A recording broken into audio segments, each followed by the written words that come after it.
పాక్ ను మించి విద్వేషం నింపుకున్న బంగ్లా.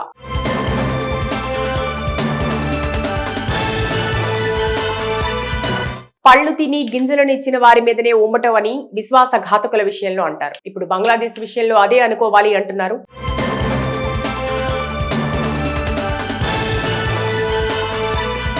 ఏ పాకిస్తాన్ పాలకుల చేతిలో నానా రకాలుగా నరకం అనుభవించి నలిగిపోయిందో ఆ దేశం ఇప్పుడు భారత్ పట్ల తీవ్ర వ్యతిరేకత చూపిస్తోంది. ముఖ్యంగా అక్కడ హిందువుల విషయంలో అణిచివేత విధానాలు కొనసాగుతున్నాయి. అదేవిధంగా దాడులు పెరిగాయి. భారత్ ని ఏదో చేయాలని అటు చైనాతో పాటు ఇటు పాక్ తో చేతులు కలిపేందుకు కూడా బంగ్లా నేతలు తహతహలాడుతున్న నేపథ్యం ఉంది. బంగ్లాదేశ్ ఏర్పాటు కోసం 435 మంది భారతీయ సైనికులు అధికారులు అమరులయ్యారు అన్నది చరిత్ర చెప్తున్న వాస్తవం. ఇక భారత్ తరపున యుద్ధంలో పాల్గొన్న 36 కంటే ఎక్కువ హంటర్ అలాగే జాగ్వార్ మిగ్ విమానాలు గల్లంతయ్యాయని నివేదికలు చెప్తున్నాయి. అలాగే డయ్యూ తీరంలో అతిపెద్ద విషాదం ఆనాడు చోటు చేసుకుంది. పాకిస్తాన్ నావికాదళం INS ఖుక్రీపై టార్పెడోలతో దాడి చేసి దాన్ని నాశనం చేసింది. ఈ దాడిలో 136 మంది భారతీయ నావికాదళ సిబ్బంది మరణించారని అలాగే అడ్మిరల్ సైతం తనువు చాలించారు. ఇక దీన్ని ప్రపంచ చరిత్రలో అత్యంత ఘోరమైన నావికాదళ దాడుల్లో ఒకటిగా చెప్పుకుంటారు. భారతీయ అధికారులు సైనికులు పాకిస్తాన్ జైళ్లలో ఆ సమయంలో ఖైదు చేయబడ్డారని చెప్తారు. అలా బంగ్లాదేశ్ అన్న కొత్త దేశాన్ని ప్రపంచ పటంలో సృష్టించడానికి భారతదేశం అపారమైన త్యాగాలు చేసింది. ఎంతో నష్టపోయింది. మరెంతో రక్తం చిందించింది. అంతేకాకుండా బంగ్లాదేశ్ శరణార్థులను పరిరక్షించడానికి అప్పట్లో ప్రతి భారతీయుడి కుటుంబం అదనంగా ఆర్థిక భారాన్ని భరించింది.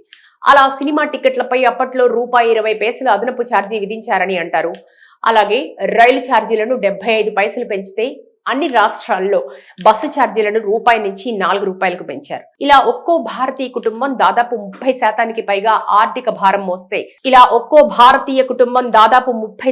పైగా ఆర్థిక భారం మోస్తే బంగ్లాదేశ్ శరణార్థులు అనబడేవారు బతికి బట్టకట్టారు. బంగ్లాదేశ్ 1971లో కొత్తగా ఏర్పాటైంది. అన్నీ కొత్తే, ఆర్థికంగా ఏమీ లేదు. ఆ సమయంలో అతిపెద్ద పొరుగు దేశంగా భారత్ నిలిచి ఎన్నో ఏళ్ల పాటు ఆర్థికంగా ఆదుకుంది. దాదాపు 5 సంవత్సరాల పాటు ఆకలితో నిరాశ్రయులైన బంగ్లాదేశీలకు ఢాకాలోని ఇస్కాన్ దేవాలయాల్లో ఆహారం అందించబడింది. భారత్ కళాకారులు ఇతర దేశాల్లో కార్యక్రమాలు నిర్వహించి మరీ సుమారు $14 మిలియన్ సేకరించి బంగ్లాదేశ్ కు ఆర్థికంగా అండగా నిలిచేందుకు పంపించారు. నాడు బంగ్లాల ఆకలిని తీర్చిన ఢాకాలోని అదే ఇస్కాన్ ఆలయం కొన్ని సంవత్సరాల క్రితం దహనం చేయబడి ధ్వంసం చేయబడిందని కూడా తెలిస్తే బాధ కలుగుతుంది. పాకిస్తాన్ భారత్ ని ద్వేషించి వేరుగా ఏర్పాటైన దేశం. కానీ బంగ్లాదేశ్ అలా కాదు. భారత్ ని శరణుజొచ్చి ఆదుకోమని కోరి భారత్ అండతో ఏర్పాటైన దేశం. ఈ రోజు భారత్ కడుపు మీదనే తన్నే విధంగా బంగ్లాదేశ్ వ్యవహరిస్తోంది అని అంతా ఆవేదన వ్యక్తం చేస్తున్నారు. పాక్ కి హిందూ వ్యతిరేకత ఊపిరి. ఈ రోజున బంగ్లా కూడా పాక్ కి నకలుగా మారి హిందువుల మీద దాడితోనే తన మనుగడ సాగించే స్థితికి వచ్చింది అంటున్నారు. పాక్ తో కలిసి బంగ్లా భారత్ మీద తన ద్వేషాన్ని చూపించడం అన్నది చూస్తే బహుశా ప్రపంచంలో ఈ తరహా వెన్నుపోటు ఎక్కడైనా ఉంటుందా అన్నదే జాతీయవాదులంతా చర్చించుకునే విషయంగా ఉంది. పాక్ ను మించి విద్వేషం నింపుకున్న బంగ్లా.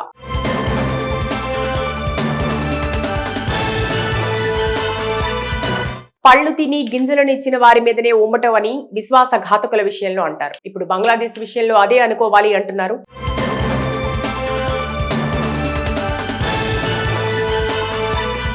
ఏ పాకిస్తాన్ పాలకుల చేతిలో నానా రకాలుగా నరకం అనుభవించి నలిగిపోయిందో ఆ దేశం ఇప్పుడు భారత్ పట్ల తీవ్ర వ్యతిరేకత చూపిస్తోంది. ముఖ్యంగా అక్కడ హిందువుల విషయంలో అణిచివేత విధానాలు కొనసాగుతున్నాయి. అదేవిధంగా దాడులు పెరిగాయి. భారత్ ని ఏదో చేయాలని అటు చైనాతో పాటు ఇటు పాక్ తో చేతులు కలిపేందుకు కూడా బంగ్లా నేతలు తహతహలాడుతున్న నేపథ్యం ఉంది. బంగ్లాదేశ్ ఏర్పాటు కోసం 435 మంది భారతీయ సైనికులు అధికారులు అమరులయ్యారు అన్నది చరిత్ర చెప్తున్న వాస్తవం. ఇక భారత్ తరపున యుద్ధంలో పాల్గొన్న 36 కంటే ఎక్కువ హంటర్ అలాగే జాగ్వార్ మిగ్ విమానాలు గల్లంతయ్యాయని నివేదికలు చెప్తున్నాయి. అలాగే డయ్యూ తీరంలో అతిపెద్ద విషాదం ఆనాడు చోటు చేసుకుంది.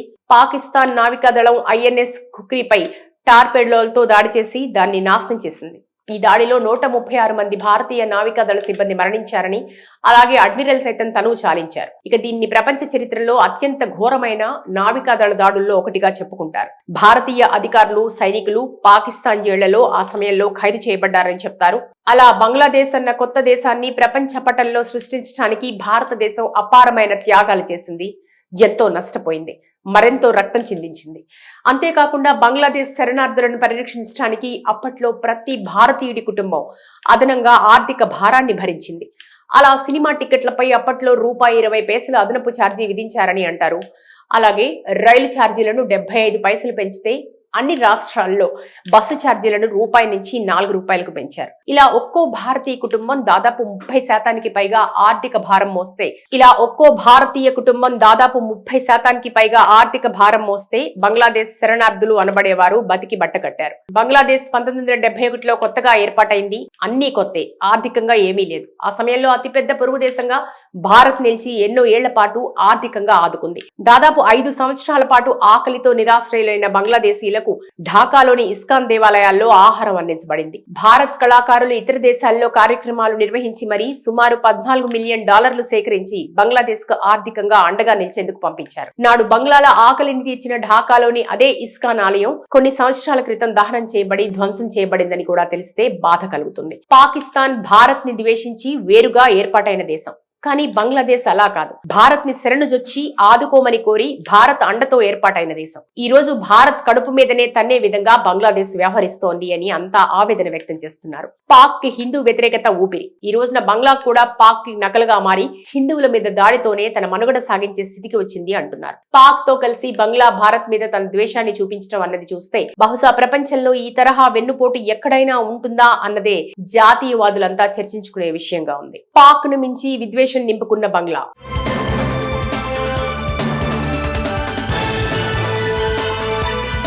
పళ్ళు తిని గింజలను ఇచ్చిన వారి మీదనే ఉమ్మటం అని విశ్వాసఘాతకుల విషయంలో అంటారు. ఇప్పుడు బంగ్లాదేశ్ విషయంలో అదే అనుకోవాలి అంటున్నారు.